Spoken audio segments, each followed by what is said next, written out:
साथियों, मैं Rajkumar Rohela, joint secretary shipbuilding workers organisation, कुछ महत्वपूर्ण बिंदुओं पर आपका ध्यान आकर्षित करना चाहता हूं।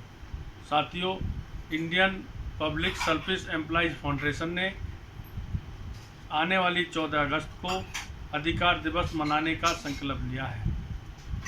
इसी के उपलक्ष्य में कुछ बिंदु हैं जिनके ऊपर मैं आपका ध्यान आकर्षित करना चाहता हूं।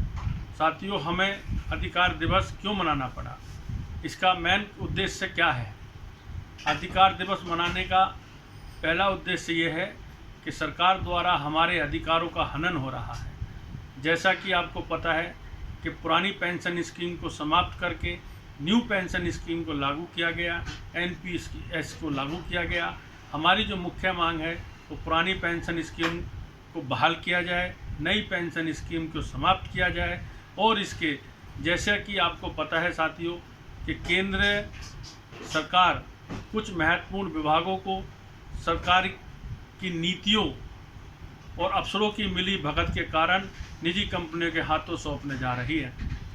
जैसा कि इसका एक जीता जागता उदाहरण है एमटीएनएल में साथियों 1,65,000 कर्मचारियों को सरकार ने ज़बरदस्ती उनके साथ दुर्व्यवहार करके उनको इस हद तक मजबूर कर दिया गया कि उनको बीआरएस लेने पे मजबूर होना पड़ा।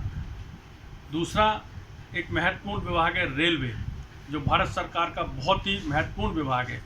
और उस विभाग में एक नोटिफिकेशन जारी करके ये कह दिया गया कि 15,000 कर्मचारियों की छटनी की जाएगी।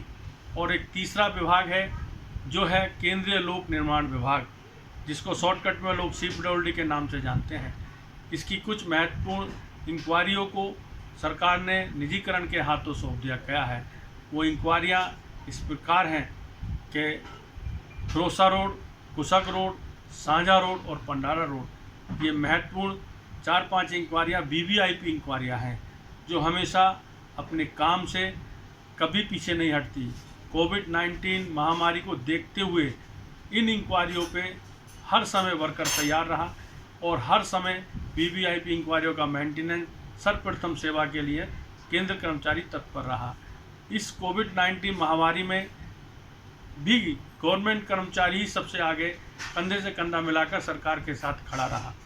इन्हीं महत्वपूर्ण विषयों को ध्यान में रखते हुए Indian public service employees foundation ने आने वाली 14 अगस्त को अधिकार दिवस के रूप में मनाने का संकल्प लिया है।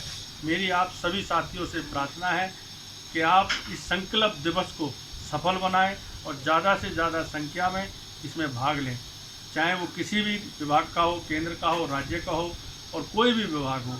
लेकिन एक छोटी सी अपील मैं करूंगा कि इस कोविड-19 महामारी को देखते हुए, इसके सोशल डिस्टेंसिंग का पालन करते हुए आप इस अभियान को सफल बनाएं। जय हिंद, जय भारत।